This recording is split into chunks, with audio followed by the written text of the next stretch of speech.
ABC News, World News Sunday. Here's Forrest Sawyer. Good evening. For the first time, voters will speak in the presidential campaign when Iowa holds its precinct caucuses tomorrow.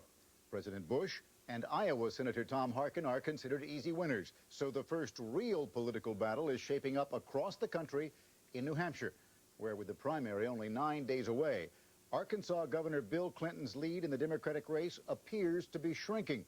And the other candidates have suddenly found themselves in a horse race. ABC's Cokie Roberts is in Manchester. In New Hampshire today, Paul Tsongas found himself in an unusual position, front runner, or at least close to it, and he's not exactly happy about it. Now, we gather from the polls that you're running either first or a close second or something like that. Horrors. The former Massachusetts senator's rise in the polls comes at the expense of Arkansas Governor Bill Clinton, whose support started slipping late last week when questions arose about how he avoided serving in the Vietnam War. Governor, did you burn your draft card? No. Sir, are you draft dodger? No. A Boston Globe poll taken over the last 3 days puts Clinton at 28%, Tsongas at 25%. But it also shows voters moving steadily away from Clinton, so that by Saturday's survey, Tsongas took the lead, garnering 31% over Clinton's 25%. Other candidates running to catch up are keeping the issue of military service alive. Nebraska Senator Bob Kerry again questioned Clinton's story today on This Week with David Brinkley. It just doesn't have the ring of truth. Now, I'm not trying to make it a big issue. I really am not. I don't see it, George, as a major issue. I'm just saying that it creates doubt. And campaigning in his home state of Iowa, Senator Tom Harkin tried to further puncture Clinton's balloon of electability. Just been a lot of questions raised, and they just keep coming up all the time. Do you expect more? Who knows? Seems like there's a new one every day.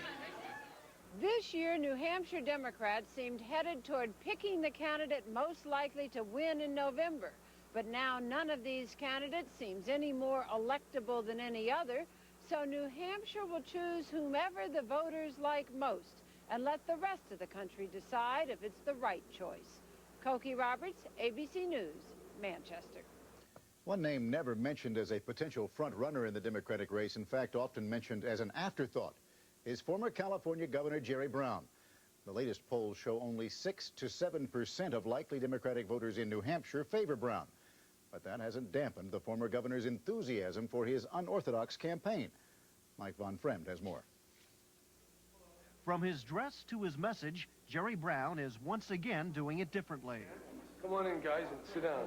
And he says more voters are beginning to take a second look at his environmental message, his flat tax proposal, and trying to figure out what his image is all about.